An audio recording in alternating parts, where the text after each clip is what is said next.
Aujourd'hui, si on prend Nice, d'après toi, quel est le montant minimal pour se lancer dans la restauration? Alors ça, c'est une très bonne question. Ça varie. Les fonds de commerce varient selon l'emplacement, selon la rentabilité, selon beaucoup de choses. Mais honnêtement, ceux qui veulent se lancer, lancez-vous. Il ne faut pas des millions pour se lancer. Moi, j'ai réussi à ouvrir quasiment rien. Il y a des institutions qui existent, qui sont top. Moi, je suis passé avec le réseau Initiative.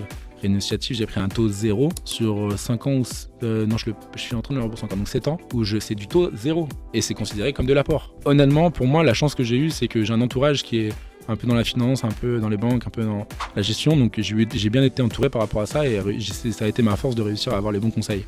Mais quelqu'un qui les a pas, justement, nous on est là pour ça. Et encore une fois, l'UMI peut apporter ses conseils stratégiques. Après, le montant minimum d'un fonds de commerce, c'est-à-dire tu regardes sur internet et ça va être le plus... c'est la valeur du fonds de commerce. Mais avec fonds de commerce, tu as également besoin encore de l'argent pour débuter. C'est pas que fonds de commerce. Il y a un fonds de roulement, ce qu'on appelle le fonds de roulement. En fait, voilà, s'il y a une somme à partir de laquelle tu peux créer, même si ça va être un tout petit restaurant, mais pas quelque chose chic, mais pour que les gens puissent savoir, ok, il me faut minimum ça pour se lancer. Alors, on va prendre un exemple tout basique. Oui. On va dire un fonds de commerce qui fait 100 000 euros. Oui.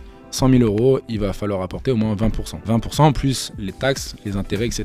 de la banque qu'il faut financer. Enfin, pas les intérêts, mais les frais, pardon. Frais d'enregistrement notamment, etc. Donc on va dire que ça fait un 25%. Alors les banques sont la première à vous dire 30%. Donc entre 25 et 30%. Il faut réussir à trouver 70 000 euros pour faire lever 100 000 euros. À ça, il faut un fonds de roulement. Donc ça, c'est selon l'établissement. Il faut faire prévisionnel et selon le prévisionnel, il faut faire tout ça. Encore une fois, l'avantage qu'on a dans ce métier-là, c'est que le client, il part, il a payé. Donc le fonds de roulement dans un restaurant, il est un peu plus court parce qu'en fait, on encaisse aussitôt. À condition d'avoir un établissement qui est du client rapidement, aussitôt, ou dès qu'on ouvre la porte, on crée en fait de la richesse.